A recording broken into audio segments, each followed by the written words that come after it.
Hello প্রিয় viewers, কী অবস্থা সবার?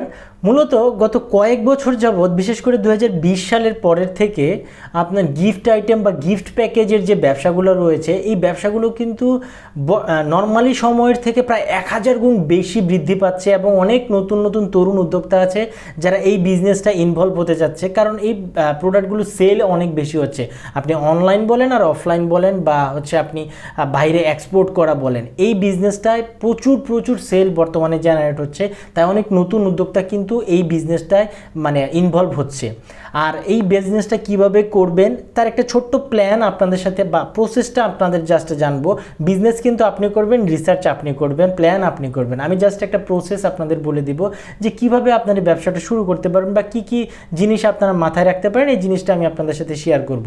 আর গিফট আইটেমের ব্যবসার জন্য বা গিফটের জন্য আপনারা কোন জায়গা থেকে আনবেন, একজন হোলসেলারের নাম্বার বা ইম্পোর্টারের নাম্বার আমি আমার ভিডিও ডিসক্রিপশনে এবং ভিডিও শেষে দিয়ে দেবো। আপনারা চাইলে তাদের সাথে যোগাযোগ করে নিতে পারেন। মূলত সবার প্রথম এই ব্যবসাটা শুরু করার আগে আপনাকে যে জিনিসটা মাথায় রাখতে হবে বা যে জিনিসটা আগে রিসার্চ করে বের করতে হবে, সেটা হচ্ছে আপনার টার্গেটেড কাস্টমার কারা। তো এই ব্যবসাটার জন্য আপনার টার্গেটেড কাস্টমার দুই ধরনের হতে পারে। একটা হচ্ছে আপনার টার্গেটেড কাস্টমার, আপনি বিভিন্ন কর্পোরেট অফিস বা অফিস আদালত, বড় বড় অফিস আদালতকে টার্গেট করে কাজ শুরু করতে পারেন।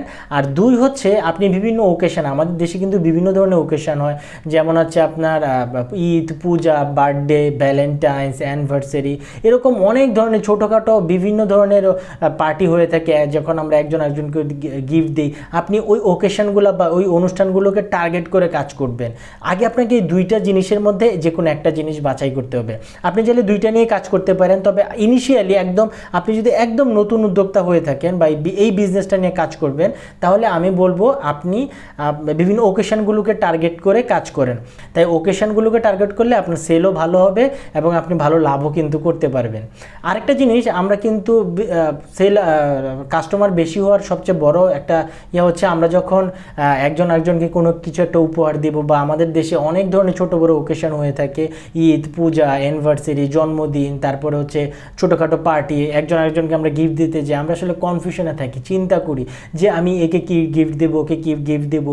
আপনি এই জায়গাটা ইউজ করতে পারেন। আপনি তাদেরকে ক্যাটাগরি ওয়াইজ, আপনি অ্যানিভার্সারির জন্য কিছু ক্যাটাগরি করলেন, বার্থডের জন্য কিছু ক্যাটাগরি করলেন, ভ্যালেন্টাইন্সের জন্য কিছু ক্যাটাগরি, ঈদের জন্য কিছু ক্যাটাগরি, বিয়ে শাদির জন্য কিছু ক্যাটাগরি, এরকম ছোটো ছোটো কিছুগুলো ক্যাটাগরি করে আপনি তাদেরকে গিফট সাজেস্ট করতে পারেন। বা আপনার কাছে যদি যখন আপনি একটা পর্যায়ে পৌঁছে যাবেন বা মোটামুটি ভালো একটা মার্কেটিং করে আপনি সবার মাঝে পৌঁছে যাবেন, তখন মানুষই কিন্তু আপনার কাছে আসবে যে আমি এর জন্য কী গিফট দিতে পারি, এর জন্মদিনে কী গিফট দিতে পারি, তখন আপনি তাদেরকে গিফট কাস্টমাইজ করে দিতে পারেন।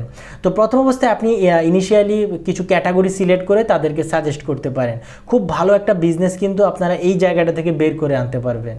আমি আগেই বলেছি সেলারের সংখ্যা আস্তে আস্তে বাড়ছে, এই বিজনেসটা আস্তে আস্তে বাড়ছে, বাট এখনও আমাদের দেশে কিন্তু অনেক বড় একটা স্কোপ ফাঁকা আছে, অনেক বড় একটা স্কোপ ফাঁকা আছে। আপনি যদি একটা প্রপার প্ল্যান অনুসারে ছোট্ট একটা ইনভেস্টমেন্ট নিয়ে যদি আপাতত শুরু করে দিতে পারেন, তাহলে কিন্তু খুব ভালো সামনের দিকে এগিয়ে যেতে পারবেন।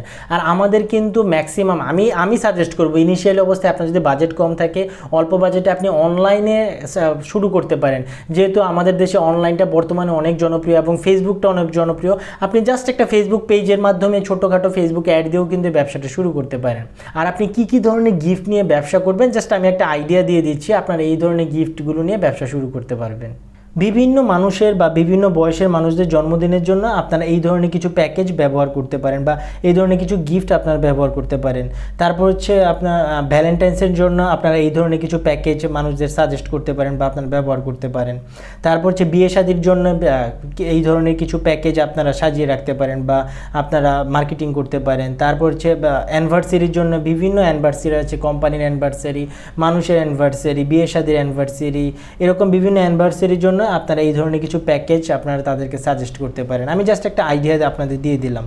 তবে গিফট আইটেমের ব্যবসা যখন আপনি শুরু করবেন, আপনি যখন প্রপার প্ল্যানটা সাজাবেন, তখন অবশ্যই আপনাকে কাস্টমারের চাহিদা, তারপর হচ্ছে আপনি যাদেরকে টার্গেট করছেন তাদের বাজেট, তাদের বয়স, সব কিছু চিন্তাভাবনা করে তাদের চাহিদা মতো কিন্তু আপনার গিফটগুলো বাছাই করতে হবে। বা আপনার যে লাভটা থাকবে, সেই লাভ প্রফিট জেনারেশনটা আপনি কেমন করবেন, সব কিছু মিলিয়ে আপনার কিন্তু একটা প্রপার প্ল্যান আগে তৈরি করতে হবে, দেন কিন্তু আপনি বিজনেসে নামবেন। আগে আপনি খুব ভালোভাবে কিন্তু রিসার্চ না করলে এই ব্যবসাটা কিন্তু আপনি ফ্লপ হবেন বা এই ব্যবসাটা করে সামনে সামনের দিকে এগিয়ে যেতে পারবেন না। আচ্ছা, এবার আসি হোলসেলার নিয়ে। হোলসেলার আপনারা যারা বা অথবা আপনি যদি ইম্পোর্টারদের সাথে যোগাযোগ করতে চান, আপনি কোথায় পাবেন? ঢাকার চক বাজারে কিন্তু বিসমিল্লা টাওয়ার নামে, মিটফোর্ড রোড বিসমিল্লা টাওয়ার, এখানে বিভিন্ন ধরনের গিফটের কোম্পানি আছে বা গিফটের দোকান আছে। আপনি নিজে ওই সব জায়গায় গিয়ে আপনি ভালোভাবে তাদের সাথে কথা বলে, বা আপনি যদি বাইরে থেকে ইম্পোর্ট করাতে চান, ভালোভাবে কথা বলে দেন কিন্তু আপনি একটা ডিসিশনে যাবেন বা প্রোডাক্ট বাছাই করতে পারেন, বা আপনি একদিন গিয়েও প্রোডাক্টগুলো দেখে আসতে পারেন। আর হচ্ছে কিছু ট্রাস্টেড সেলারের নাম্বার আমি আমার ভিডিও ডিসক্রিপশনে দিয়ে দিব। আপনারা চাইলে তাদের সাথে যোগাযোগ করে একদম নিজ দায়িত্বে আপনারা যোগাযোগ করে তাদের সাথে বিভিন্ন ইনফরমেশন আপনারা নিতে পারেন।